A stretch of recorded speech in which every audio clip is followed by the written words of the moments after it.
Pushpa to film का जो actor है अल्लू अर्जुन का घर आज हम लोग विजिट किए हुए थे दोस्तों, क्योंकि फिल्म खत्म होने के बाद अर्निंग जो इनको हुआ था 1100 करोड़ रुपया जो अर्निंग कमाए थे यह पुष्पा टू में, तो वो अपना घर पर पार्टी फंक्शन रखे हुए थे दोस्तों। तो बहुत सारा गेस्ट लोग आए हुए थे और किस तरह से मूवी बना था और जितना भी उसमें जो काम किया हुआ था, सब एक्टर लोग, डांसर लोग, सभी लोग आए हुए हैं दोस्तों, आए हुए हैं। तो देखिए आप लोग इस वीडियो के माध्यम से देखिए पुष्पा टू का जो देखिए उनका घर कितना शानदार है दोस्तों, और फंक्शन रखा था। देखिए यही लोग जो है डांसर है जो उसमें काम किया हुआ था, लड़का लोग लड़की लोग सभी देखिए उनका घर देखिए, बहुत सारा खाने का व्यवस्था था, अच्छा अच्छा प्रोग्राम भी था, सभी कुछ था।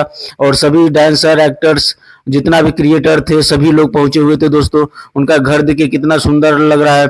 और गदर टू का जो हीरो था सनी देओल, उन्होंने गिफ्ट अल्लू अर्जुन को बेंज कार भी दिया है इस फंक्शन में, जो उनका घर के सामने लगा हुआ है दोस्तों। तो अभी अल्लू अर्जुन निकलने वाले हैं, उनका टाइम हो चुका है और गेस्ट सब वेलकम करने के लिए देखिए खड़ा है घर के सामने। तो अभी निकलेंगे, तो आप लोग बने रहिए वीडियो में दिखाते हैं पुष्पा अल्लू अर्जुन और पूरा फैमिली के साथ कैसे घर से बाहर निकलेंगे। अभी देखिए दोस्तों, आप लोग पूरा देखने का काम कीजिए। पुष्पा टू फिल्म यही है दोस्तों, पूरा पूरा सीने पूरा क्रिएट देखिए आगे बढ़ रहा है, लोग उनका पूरा रिलेशन लोग देखिए, हम लोग भी जा रहे हैं कैमरा को छुपा करके। देखिए दोस्तों आप लोग पूरा देखिए अल्लू अर्जुन अब निकलना है, गेट पर खड़ा हुआ है।